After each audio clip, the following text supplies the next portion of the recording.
Alassane Ouattara, un leader présidentiel au service de la démocratie. On va terminer ici nos émissions avec le président Alassane Ouattara. Il est notre président, mais beaucoup semblent ignorer la chance qu'il représente pour nous. Et ce n'est pas quelque chose que je dis. Je ne suis pas un zélateur, parce que je suis même un critique du président Alassane Ouattara. Nous faisons de la critique intelligente et nous faisons des propositions. Donc nous ne sauvons pas de manière moutonnière quelqu'un. Mais, ce qu'on va vous dire aujourd'hui, on va rappeler encore aux Ivoiriens que vous avez une chance que beaucoup n'ont pas. Mais avant d'avoir cette chance-là, vous êtes passé par la médiocrité la plus absolue. Vous savez ce que c'est que des faux dirigeants. Bédier a été un minable de dirigeant. Laurent Gbagbo a été un exécrable de dirigeant. Mais aujourd'hui, les valeurs fondamentales de la démocratie, sous le régime du président Alassane Ouattara, reposent sur la liberté d'expression, un droit essentiel qui permet aux citoyens de penser et de s'exprimer librement. Cette liberté est reconnue et encadrée avec responsabilité. Elle doit cependant se faire dans le respect des lois et des règles communes pour maintenir l'équilibre démocratique et la paix sociale. La première chose que vous allez remarquer dans la gestion du président Ouattara, c'est qu'il croit en la démocratie. Et il ne suffit pas de dire je crois en Dieu, ce n'est pas suffisant. Mais il faut pratiquer. Et dans la pratique de la démocratie, en tant qu'idéologie, en tant que dogme politique, le président Alassane Ouattara, on n'a jamais vu les services de l'État de Côte d'Ivoire dire à quelqu'un, ne vous exprimez pas. On a même l'impression même qu'il y a du laisser aller. Les citoyens peuvent penser librement et peuvent dire ce qu'ils pensent. Et en même temps, qu'est-ce qu'on constate?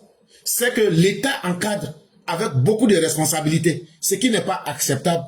Ce que les opposants ne permettaient pas là, et qu'ils veulent qu'on leur permette aujourd'hui. L'État aussi prend ses responsabilités pour leur dire, on ne vous permettra pas de créer le désordre. C'est ça qu'on appelle la démocratie. C'est-à-dire faire l'équilibre entre la démocratie, les libertés et puis la paix sociale. L'équilibre entre le respect des lois et des règles que nous nous sommes données. Et ce régime-là fait ça très bien. Quand quelque chose ne marche pas, ils disent à la personne ça ne marche pas. En Côte d'Ivoire, la diversité des médias permet... La deuxième chose que je vais vous montrer. Aujourd'hui, il y a plusieurs médias. Il y a beaucoup qui étaient venus. Ils pouvaient créer après le parti unique, c'est-à-dire après 1993, là, on pouvait diversifier nos médias. Mais personne ne l'a pas fait. Gbagbo ne l'a pas fait, le soi-disant démocrate.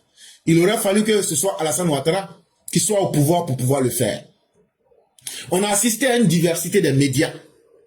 Et chacun peut venir dire ce qu'il pense.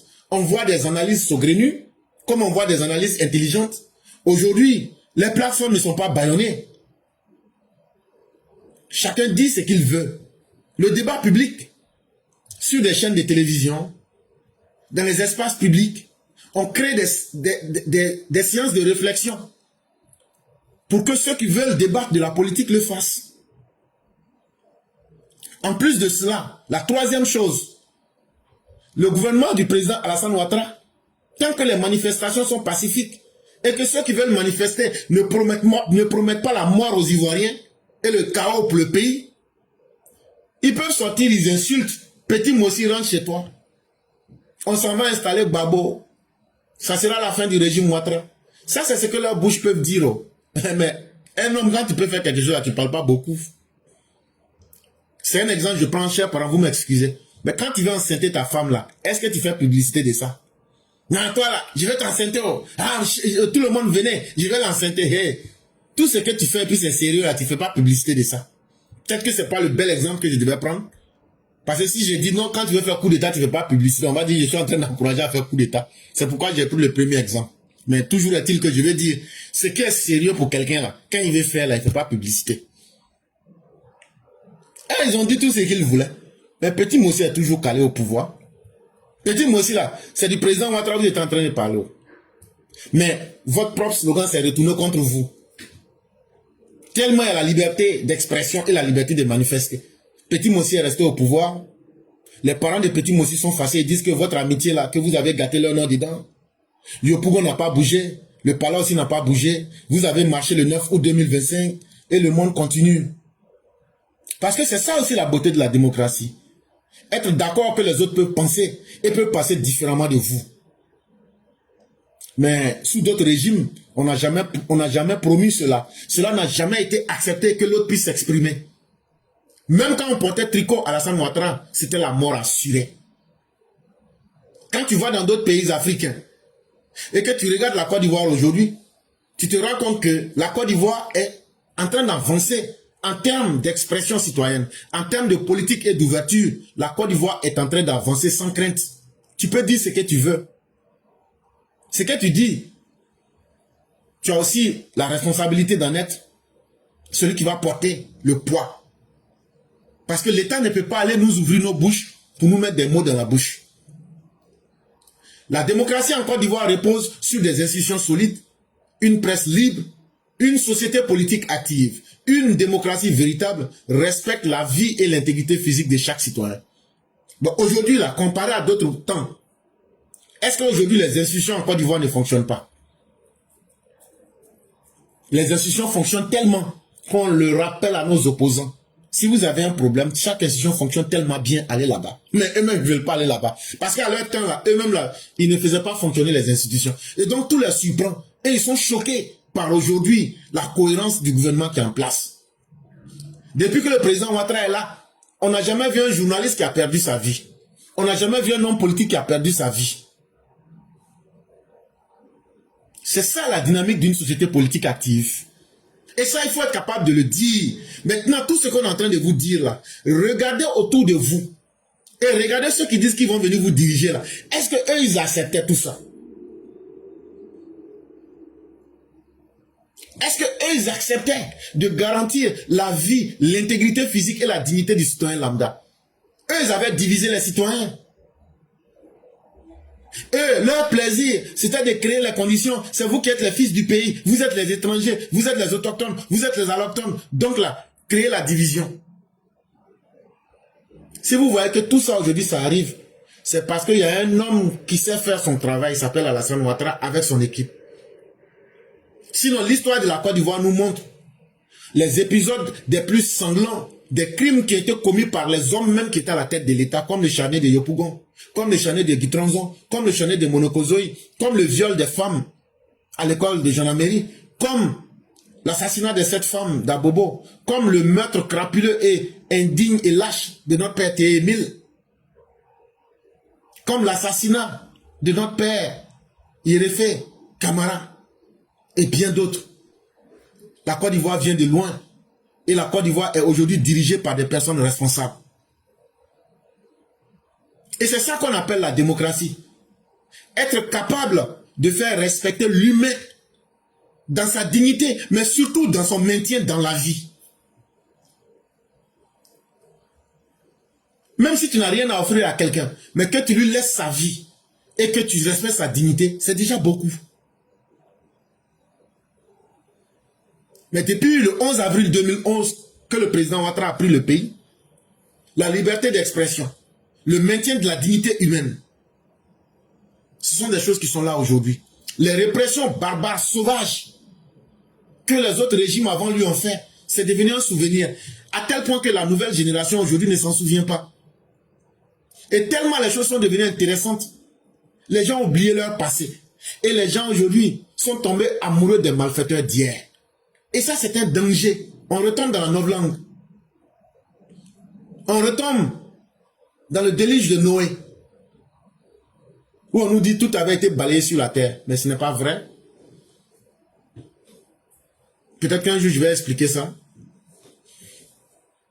Mais ce qu'on constate aussi sous la gestion du président Ouattara, et c'est ça, tous les éléments que je suis en train de citer, c'est tout ça qui fait la démocratie.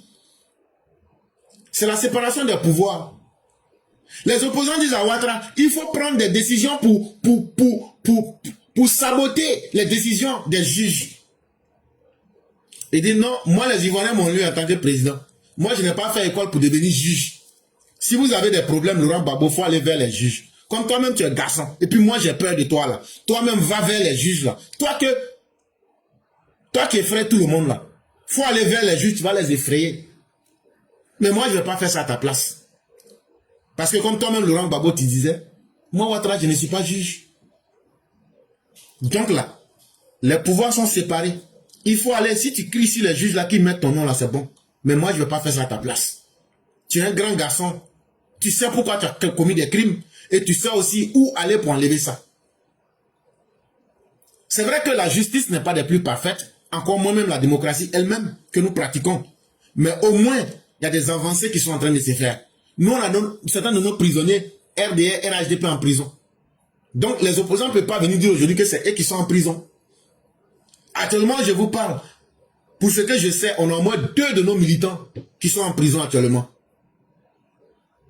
On a Choupi qui est en prison. Et puis, on a encore un de nos frères, lui qui avait pris Machette là. J'ai oublié son nom. Ils sont en prison aussi, comme de la manière. Donc, c'est un régime qui n'est pas là pour faire dans du copinage.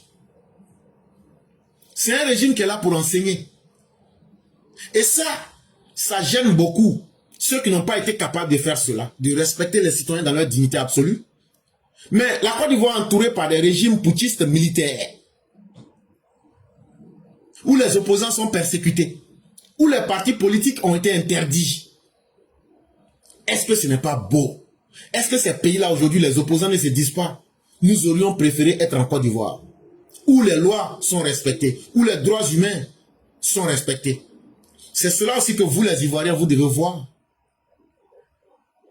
Parce que dans la démocratie aussi, il y a la justice sociale.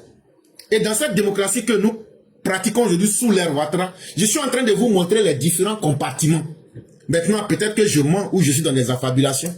Je mets ceux qui sont aussi des libres penseurs au défi de venir aujourd'hui pour nous montrer le contraire. Je n'ai pas dit que la vie était parfaite, mais j'ai dit que ce que nous avons fait, personne avant nous ne l'a fait. Aucun Ivoirien qui a géré ce pays ne l'a fait. Et aujourd'hui, quand on prend la sous-région, qu'on vérifie, on voit aujourd'hui que nous sommes largement en avance. Et en matière de justice sociale, aujourd'hui, la population a vu un pouvoir qui travaille pour lui. Et il n'y a pas une justice sociale qui soit plus grande que cela. Parce que la justice, on peut la dire dans la bouche. Mais une justice qui est pratiquée dans le quotidien. Et puis les Ivoiriens voient. Dans mon village, il y a l'eau courante. Aujourd'hui, il y a une école primaire dans mon village. Dans ma région, il y a une université. Aujourd'hui, il y a le goudron pour aller dans mon village. Même si je n'aime pas Alassane Ouattara, vraiment, je ne vais pas être bête au point de ne pas boire l'eau. Et puis je vais aller boire au marigot.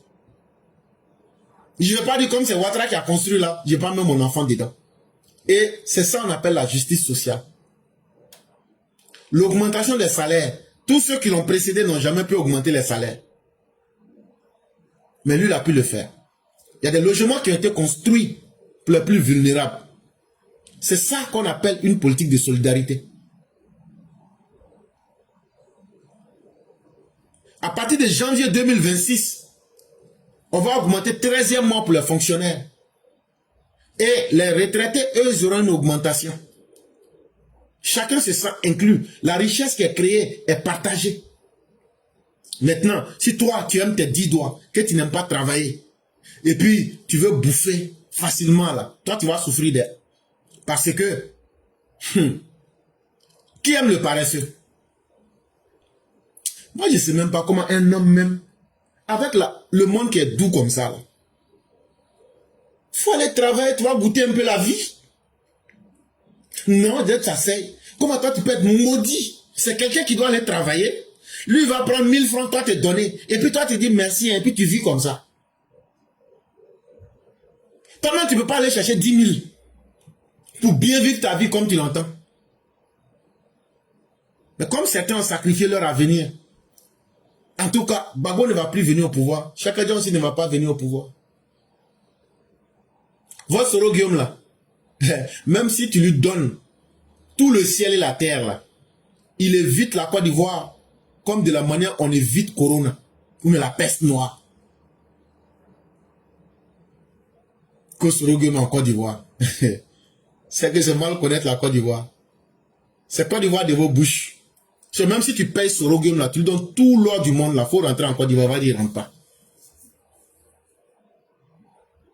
Mais pourquoi le président Ouattara a fait tout ça?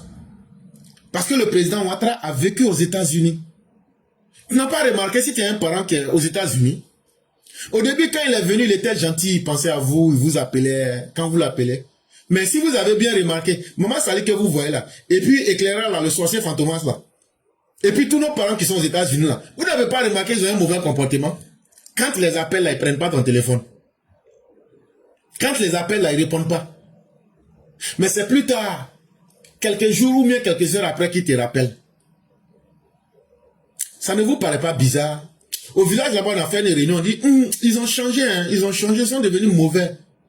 Et puis maintenant, on a remarqué, la dernière fois qu'ils sont venus ici là, ils parlaient mal aux gens.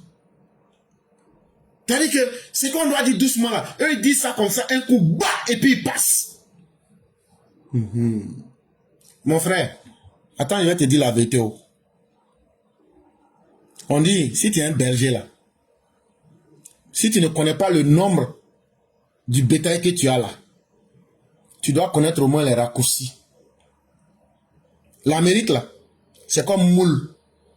Si tu viens ici là, c'est pas chez toi. Oh. Les Américains vont te presser. J'ai dit, ils vont t'essorer. Tu es tellement faible dans leur système que pour résister là, tu dois accepter leurs conditions. Et donc là, si tu te mets dans le système là, ah, il n'y a pas amusement ici là. Tu vas changer toi-même, tu ne vas même pas t'en rendre compte. Et quand tu vas changer là, et puis tu vas ressortir vivant de ce système-là, ça fait de toi un homme qui est tellement lucide que tu te dis, je ne vais plus perdre le temps avec tous ceux qui vont venir pour essayer de faire de la grimace pour me tromper. Et puis tu te dis, Joe, attends, je vais me chercher. Donc là, tous les conneries en Afrique là, la vie est trop dure pour pouvoir être le dessin animé de quelqu'un. C'est dans ça Alassane Ouattara a vécu. Quand tu sors du système américain, là, sauf si toi-même tu veux qu'on n'a qu'à te blaguer, sinon il n'y a pas quelqu'un qui peut te blaguer. Parce que tu vois tout vite, vite. Et puis ici, on est, non, on tourne pas, on va direct. Ah, c'est là-bas il a eu son PhD, c'est là-bas il a fait ses études, il était chauffeur de taxi. Tout ce que le système américain là, te bourre pour que tu sortes là, c'est dans ça il était. Donc quand il est sorti de ça là, il a compris l'importance de la vie. Il a compris ce que c'est que la démocratie. Il a compris ce que c'est que la stabilité. Et il a compris ce que c'est que l'efficacité. Et c'est pourquoi vous le voyez, vous parlez, vous faites tout. Est-ce qu'il parle? Moi-même, quand je vais faire Jimmy, est-ce que vous voyez? Est-ce que je me répète? Quand je dis quelque chose là, je passe aux idées, je vais... Quand je fais, c'est 5 minutes, genre. Toi, tu es là, ton téléphone sonne, dit, bon, les 5 minutes, tu avais 1 minute, tu as passé 1 minute, c'était 4 minutes. Les gens vont trouver que tu es arrogant, mais je m'en fous. Je m'en tape. Parce que c'est moi, je vis ma vie. Je ne vais pas accepter que les autres vont vivre ma vie à ma place. Et je ne vais pas faire plaisir aux autres pour se moquer de moi. C'est comme ça qu'on pense. Et les autres peuvent prendre ça comme ils veulent. Ça ne nous fait ni chaud ni froid. Parce que là où tu as vécu là, ça a un impact sur toi. Il faut être un indigne ou un idiot pour vouloir faire plaisir aux autres. Alassane Ouattara est le pur produit de l'épitome de la démocratie. En même temps qu'il respecte les libertés, il n'accepte pas le désordre, il n'accepte pas la multiplication des désordres, ni dans son pays, ni à l'extérieur de son pays. Et c'est pourquoi, justement, le désordre sous-régional qu'on veut créer là, ah oui, le fait qu'il sera candidat là, c'est un défi pour dire que le désordre ne rentrera pas en Côte d'Ivoire. La candidature du président Ouattara là, c'est un défi. Le désordre là, ça ne va pas rentrer en Côte d'Ivoire en 2025. En tout cas, les autres peuvent faire ça chez eux, mais ça ne va pas rentrer dans les frontières de la Côte d'Ivoire. On n'acceptera pas. La stabilité, nous y tenons, parce que c'est ce qui nous permet de vivre notre démocratie, de vivre nos libertés politiques, de faire notre justice sociale et de créer les conditions de notre stabilité. Si les autres ont décidé de se donner un autre destin, de devenir les mauvais exemples qu'on va prendre pour conseiller le monde, nous on a choisi notre propre leadership. Même si l'environnement est hostile aux valeurs démocratiques, nous on a choisi cette démocratie et nous n'allons pas suivre quelqu'un. Nous allons suivre nous-mêmes. Et Alassane Ouattara a été formé dans le bon moule. De la même manière que moi là, je suis dans mon monde là, dans ma gamme là. C'est comme ça qu'Alassane Ouattara est. Tu ne peux pas avoir été aux États-Unis et puis tu vas suivre quelqu'un. Je n'ai pas dit quelqu'un. Hein. Ah, mais pourquoi tu ne dis pas comme ça au ministre? Mais parce que je m'en fous. Parce que je gagne même peut-être mieux que lui. Et je ne doute pas aussi de mes compétences intellectuelles. Je n'ai pas cherché à être ministre pour bien vivre. Et parce que je suis un être humain autonome, indépendant dans ma pensée et de mes actes. Et c'est ce que Alassane Ouattara est. En Europe, vous avez encore la chance, il y a du social, il y a de l'humanisme là-bas. Ici, il n'y a pas d'humanisme. Hein. Ici, là, si ton enfant a vécu 2, 3, 4, 5 ans aux États-Unis, et puis tu l'appelles, il faut lui poser la question. Quand le téléphone sonne là, alors, tu es vivant? S'il dit je suis vivant là, il faut dire mon enfant, tu es un garçon, ou tu es une femme. Mais c'est plus ton enfant que tu avais au pays là-dedans. C'est quelqu'un de carrément différent que tu as en face. Peut-être c'est son corps, tu vois, c'est sa voix, mais c'est quelqu'un qui a changé.